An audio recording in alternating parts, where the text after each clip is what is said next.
Bonjour et bienvenue dans la météo du Bitcoin.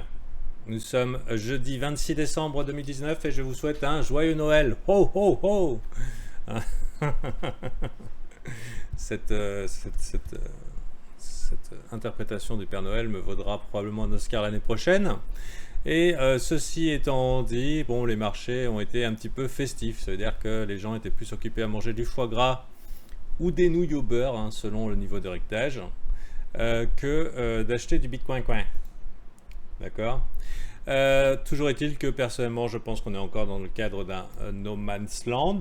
Les possibilités de rebond deviennent très intéressantes. Bien sûr, vous voyez, on est au contact un petit peu de cette structure qui a été plutôt travaillée, j'ai envie de dire. On est au contact et les probabilités de rebond sont relativement élevées. Ça serait le cas si la majorité des gens ne seraient pas all-in sur le Bitcoin. Et malheureusement, ne venait pas alimenter euh, la, euh, la liquidité sous ce support. Alors je m'explique. Personnellement, je suis enclin à chercher un long, même très enclin à chercher un long, mais pour l'heure, tant qu'on n'a pas débusqué ceux qui ont acheté le bottom et qui sont encore fiers d'eux et qui ont encore un petit peu confiance et refusent, n'ont pas pris leur profit, mais en plus de ça, n'ont pas envie de sortir, à mon avis, tant qu'on les a pas liquidés, tant qu'on les a pas stoppés, on va pas remonter. Donc je suis enclin à chercher un long, mais d'abord, on va aller nettoyer un petit peu dans cette zone avec des supports clés.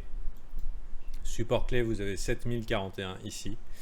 À mon avis, vu que la majorité est bien longue et qu'on continue d'accumuler les stops en dessous, puisqu'on les a accumulés ici. Bien sûr, tout le monde s'est bien senti safe quand c'est parti dans cette direction. Et pendant toute cette distance-là, bien sûr, tout le monde et sa maman est en train de mettre son stop ici, éventuellement ici pour les plus greedy d'entre eux. Donc voilà, après, est-ce que ça peut monter? Ouais, ça peut monter et foncer directement vers les 9000 sans prévenir. Mais je serais très surpris qu'on n'aurait pas au moins une petite mèche de l'escroquerie qui viendrait faire un tour là-dedans. Et personnellement, je suis prêt à rentrer, non pas en longue, mais en spot.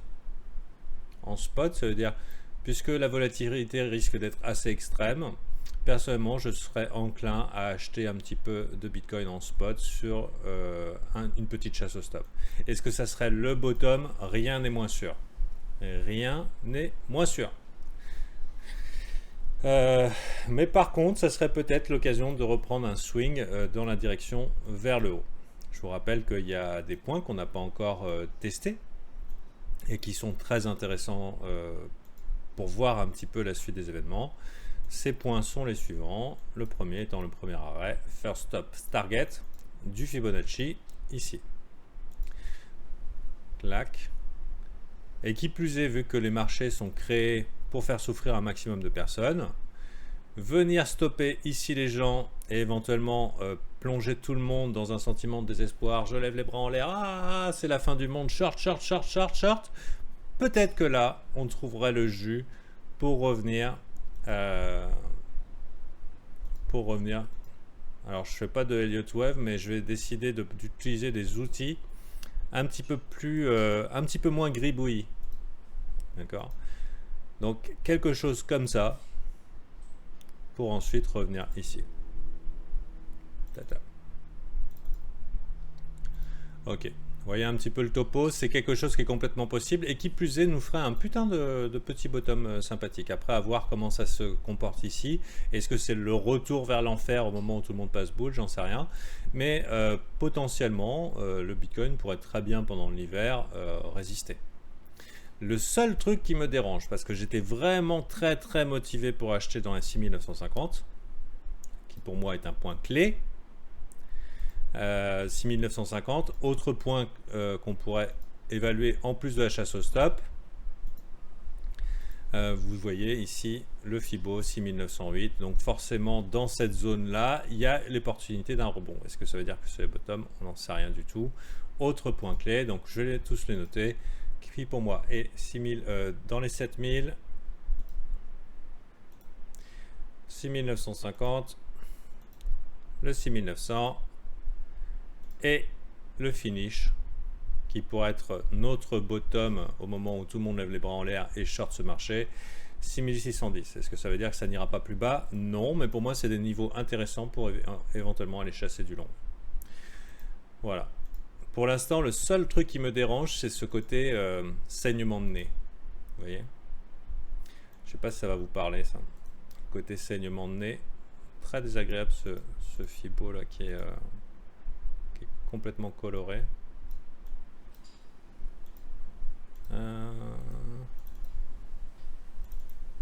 Ah, Fibo, enlève-moi ta couleur. Merci. Donc pour moi des zones intéressantes et ici très intéressantes. Mais le seul problème, c'est que ce saignement de nez a eu lieu avec une immense majorité de gens qui étaient en mode buy the dip, buy the dip, buy the dip. Alors oui, ça fait sens parce qu'on a pété des plus hauts sommets, on a fait des plus hauts sommets, plus haut creux, plus haut sommet, plus haut creux, et même on est venu chatouiller légèrement au-dessus ici. Mais le problème, c'est que la majorité a tort. La majorité a tort, et que la majorité, pour l'instant, boule. Et ce lent saignement de nez vers le support, alors que les gens continuent d'accumuler ici, et je me suis dit, putain, mais où sont les bears? Et du coup, je me sens un petit peu inquiet à vouloir chasser du long dans cette zone-là, parce que si les gens ne sont pas majoritairement bearish ici, ça veut dire que pour les emmener à un niveau de peur extrême, il va falloir aller beaucoup plus bas. Donc ça, c'est pour la partie psychologie du marché. Bon. Pour moi, ici, personnellement, tant que ça n'a pas été nettoyé, je m'attends à tous les fake-out. Hein. Et je veux dire, ça peut faire très bien ça, mais après, je vois totalement le truc arriver ici en disant « fuck you » et ensuite « ok, on y va ». C'est le Bitcoin, je vous rappelle. Hein. Ensuite, pour le long terme, toujours ici, commence à être intéressant les structures qu'on voit là. Même certains pourraient identifier un épaule tête-épaule inversé. Le problème, c'est qu'il est pentu. Et on n'aime pas les épaules tête-épaule pentues. Enfin, ils sont moins performants. Mais c'est une possibilité. Après, est-ce qu'on n'irait pas justement chercher juste en dessous ici? C'est un trading intéressant. Après, n'oublions pas long terme. La tendance est baissière. Hein. Si je vous montre un petit peu le weekly. La tendance est baissière. Et il y a tellement d'informations qui nous disent on va aller chatouiller dans les 5000 ou plus bas. Tellement. Donc gaffe à vos culs. Ne serait-ce qu'une simple MA200 qui nous indique les 5000. Je ne vais pas sortir les Shimoku parce que je ne suis pas assez spécialiste pour vous en parler sans avoir l'air ridicule. J'aime rester dans mon domaine d'expertise, même si c'est un indicateur qui m'intéresse pas mal. Donc je dirais aussi plus bas. Plus bas pour le moment, mais pour l'instant ça fight et jusqu'à preuve du contraire, on est dans un range, puisque 80% du temps le marché est dans un range et on va essayer de vendre les rallyes et d'acheter les drops, en tout cas sur les extrêmes. Et le pire endroit pour prendre position dans une zone de bataille, c'est au cœur même, c'est-à-dire au centre du range. C'est la pire des positions. À noter aussi, très intéressant ici, vous voyez à quel point les candle body ont été alignés ici. Le prix est volontairement maintenu en dessous. Ça pose question. Ça pose question. Il y a quelqu'un qui dit vous ne passerez pas. Est-ce que le but est d'accumuler du Bitcoin sous les 7400? Ça fait sens. Mais pour l'instant, je ne vois pas la pression trop du côté bear. Je vois la pression plutôt du côté bull, ce qui est plutôt encourageant. Pourquoi je vois la pression du côté bull? C'est parce que le prix a tendance à coller là et que quand il vient toucher là, il est rejeté quasiment instantanément. Si on considère aussi donc ceux qui disent ok vous ne passerez pas ici, on dirait qu'ils ont l'air très motivés. Il y a des gens qui sont très motivés pour acheter au niveau des mèches. Wicks and tails like to be eaten, les queues aiment être mangées. Ce sont des opportunités d'achat ici. même si au niveau long terme, on n'a pas encore notre bottom, mais on en approche. On en approche. Si la semaine prochaine, on venait à clôturer au-dessus d'ici, et on aurait ce qu'on appelle une fractale, qui normalement est alignée sur 5 chandelles, mais 3 ça fonctionne aussi, et qui pourrait nous emmener dans des conditions de prix qui pourraient être intéressantes, genre par ici. C'est possible, peu probable, mais possible. Pourquoi c'est peu probable? Parce que il semblerait qu'on soit dans un scénario pour l'instant en vue de l'événement fondamental halving qui aura lieu l'année prochaine, avant le printemps prochain. On soit dans un scénario et qui semble se confirmer, qui est celle de rumeur, c'est-à-dire je vends la rumeur et je buy the news. Donc pour l'instant, on semble parti pour être un drop. Autre chose, on est dans la taxe saison, il reste quelques jours à certains, en tout cas sur certains pays, à prendre leurs pertes pour annuler un petit peu les profits de l'année et payer moins d'impôts. Et généralement, souvent en fin d'année, dans certains pays, on va prendre nos pertes, donc vendre en fin d'année pour reprendre les achats en début d'année. Donc ce qui fait aussi des bonnes opportunités d'achat, mais certainement pas décembre. Hein. Donc théoriquement, ça pue la merdasse. Il y a tout qui s'aligne pour dire le Bitcoin va chier. Alors la bonne nouvelle c'est ok, bah, on aura du Bitcoin pas cher. Autre aussi information que j'ai trouvé rigolote, c'est que bientôt le 1er janvier, normalement, Craig Wright va recevoir son million de Bitcoin. Bon, bien sûr, il n'y a rien de moins sûr que cet événement-là. Pour payer la personne qui a gagné le procès contre lui. Et a priori, il y avait un système où il n'aurait eu que les clés qu'au 1er janvier 2020. Pour moi, il n'y a aucune chance que ce mec-là soit Satoshi Nakamoto. Mais les gens apeurés pourraient très bien appuyer dans ce scénario pour justifier un dump. Dans tous les cas, si vraiment la tendance est bearish, si vraiment on est censé partir vers le bas, on va nous agiter des news négatives à ne plus savoir qu'en foutre. Si vraiment ils veulent dump ce marché, normalement on devrait être noyé dans des informations mais apocalyptiques. C'est pas encore le cas à ma connaissance. En parlant d'informations apocalyptiques, il y en a qui ont eu des problèmes avec YouTube. Ce n'est pas mon cas. Je suis désolé pour ceux qui ont eu des problèmes avec YouTube. Sachez que quand même, je suis sur Facebook, Facebook The Fantasio 974, et la météo du Bitcoin depuis le mois de juin est diffusée tous les jours. Et vous voyez, il y a des vues tout à fait décentes, aussi bien que YouTube. Donc pour l'instant, je ne suis pas vraiment inquiété. Si jamais je venais être censuré de YouTube, ce qui n'est pas impossible, après, moi, avec mon expérience de youtubeur, j'ai l'habitude de me prendre des pins dans le cul par le système YouTube. Ça fait longtemps que j'ai perdu mes illusions positives en faveur de la plateforme, qui est très bien quand on est viewer, mais plutôt mauvaise quand on est créateur. Sachez que je suis là pour promouvoir un service, et que mon service, c'est du coaching pour apprendre à trade et à développer son plan de trading, son propre plan de trading. Et si vous voulez me rejoindre, vous pouvez le faire en rejoignant le Discord CryptoFanta, donc discord.gg/CryptoFanta, le lien est dans le descriptif de la vidéo. Vous pourrez ainsi rejoindre la communauté et regarder les avis des VIP qui sont ici. Donc je commence à avoir des traders rentables dans l'équipe, ce qui est quand même assez énorme, donc je suis plutôt content de moi. Pourquoi? Parce que c'est long de devenir trader rentable. C'est très long, ça demande beaucoup de travail, et ce que j'ai réussi à faire pour eux en si peu de temps, et personne n'a réussi à le faire pour moi. Et donc c'est un bel achievement, et ça me conforte dans le fait que je suis à ma place en tant que coach. Et bien sûr, donc c'est qu'une minorité, c'est le trading, il n'y a que la minorité qui va briller, mais ils ont pris le temps, ils ont mis les efforts, et ils ont respecté leur processus, leur gestion du risque, etc., etc. Et ils sont en train de mettre en place une stratégie qui les mettra bien pour le long terme. Donc si vous voulez apprendre ça, sachez que même si YouTube venait à nous censurer, j'utilise Zoom pour les lives, c'est incensurable. Et j'ai des méthodes pour donner mes lives pédagogiques aux membres VIP. Voilà. Alors on est le 26 décembre 2019, c'est un peu tard pour entrer dans le Patreon. Patreon, c'est facturé le 1er du mois. c'est pas intéressant pour vos sous. Et en plus, je vais partir en vacances demain. Demain.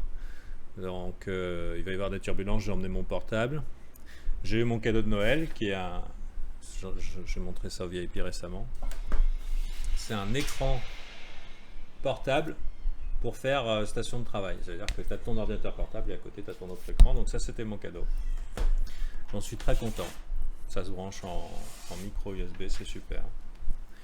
Et du coup, je vais probablement faire du trading, mais mon Wi-Fi me permettra probablement pas de faire les lives. Toujours est-il que si vous êtes VIP, donc il y a possibilité de payer en crypto. Donc là, c'est 30 jours d'office. Sinon, vous attendez bien sagement le 1er 2020. Donc c'est bien pour se mettre en position de force. Je n'exclus pas du tout le crypto rush dans l'année qui vient, au moins pour le printemps, voire pourquoi pas la possibilité d'un nouveau bull run. Je commence à avoir des vidéos qui disent cette fois-ci c'est différent, et en général quand on entend cette fois-ci c'est différent, c'est que ça ne l'est pas du tout. Donc c'est plutôt bon signe. Et si jamais sur une panique générale on venait à avoir un bottom qui se mettrait en place pendant lessiver tout le monde pendant 6 mois, et ben, ça serait fabuleux. Ça serait probablement l'opportunité de vie sur le Bitcoin, mais aussi les altcoins qui seraient encore moins chers que moins chers. Voilà, donc c'est mon scénario. Bien sûr, ce n'est pas des conseils d'investissement, comme j'aime bien le dire. Ici, vous avez le témoignage de comment moi, je perds mon argent. Hein. je vous explique juste comment je fais, moi, pour perdre mes sous. Alors, pour l'heure, un peu no man's land. On est en train de drifter entre les deux. On est près du point de contrôle. Ici, vous voyez, le grosse zone d'échange. C'est pas un super point pour prendre position. On essaye plutôt de rentrer dans les extrêmes et de prendre les gens en revers. Pour l'instant, je suis attentif, mais pas actif. On regarde aussi une baisse un petit peu des volumes. On va voir un petit peu dans quelle direction ça va être. Généralement, quand le marché baisse et pète des lots sans volume, la question qui se pose, c'est qu'est-ce qui va se passer quand il y en aura.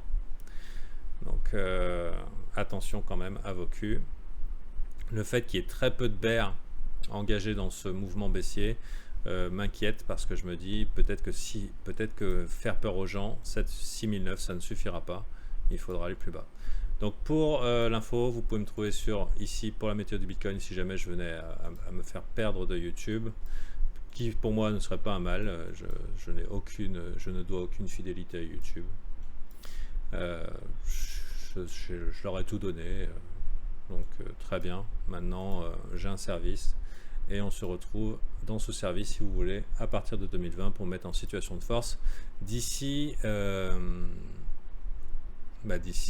printemps 2020 qui devrait être super sexy. Je voudrais dire autre chose. Oui, si jamais vous avez des doutes, en plus sur la qualité du service et voir les reviews VIP, j'ai une formation ici. C'est un site de formation et la seule formation, j'héberge ce site, je le paye et tout, c'est pour vous offrir une formation à 0 €. En échange, j'ai quoi? J'ai votre mail, mais je vous envoie pas de mail. Ce que j'ai en échange, c'est la manifestation, c'est une preuve de valeur de ce que je suis prêt à vous apporter en tant que coach. Il y a 5 heures de formation de niveau professionnel. C'est pas tous les ficelles, mais c'est là et c'est gratuit. Ce que des gens vous vendraient facilement 400 €. Donc n'hésitez pas. C'est mon cadeau de Noël, cours.tradingcrypto.fr, vous inscrivez et puis vous pouvez regarder, voir un peu ce que je vaux en tant qu'enseignant. Voilà. Et puis vu que c'est une stratégie d'accumulation long terme, ça peut vous mettre bien, surtout dans le cycle de marché qu'on est actuellement. J'ai pas de système de tips ou de machin et tout. Bon, j'aime bien la notion service, paiement. Voilà. Je ne suis pas trop mendicité. Mais sachez que c'est donné de bon cœur. Et j'y ai mis toutes mes compétences pour vous aider et toute ma pédagogie. Je vous dis à demain et bonnes vacances. Donc demain, il n'y aura pas de brief parce que je vais me déplacer dans mon lieu de vacances. Et puis après, selon l'état du Wi-Fi, vous aurez peut-être des vidéos. De toute façon, le week-end, il n'y en a pas. Donc la question, ça va être, est-ce que le 30, vous aurez une méthode du Bitcoin? Peut-être pas, mais on verra. Et puis sinon... donc ça sera une petite semaine ici. Faites en sorte surtout de ne pas vous faire rect. Et de toute façon, je suis actif avec les membres VIP, avec le Discord. Dans le pire des cas, ils auront une vidéo avec mon téléphone où je leur explique l'état du marché. Et ils ne seront pas lésés. Hein. Voilà. Je les bichonne. Ok. Allez. Je comprends pas que s'il y ait si peu de bière. Trend is your friend, si on tape le bottom, sans la... Morgiver, les gens sont bear dans les extrêmes. Les gens ont tendance à acheter violemment les résistances et à vendre violemment les supports. C'est dans la nature humaine. Pourquoi on a si peu de bear? Parce qu'on n'est pas dans cet état-là. On n'est dans aucun extrême, donc le sentiment n'est pas extrême. Tu vois ce que je veux dire? Si jamais on venait à chier comme ça et ça faisait... Il y a tout le monde qui dit bah, short Sparket, short de Ponzi, machin et tout. T'attends un petit peu, t'achètes, c'est parti. Et tout le monde chiale quand ça revient là. C'est un peu le scénar que je vois là. Donc voilà, pensez en dehors de la boîte. Merci. À demain. Et maintenant, les VIP, on va s'occuper de vous. Avec les requêtes de brief.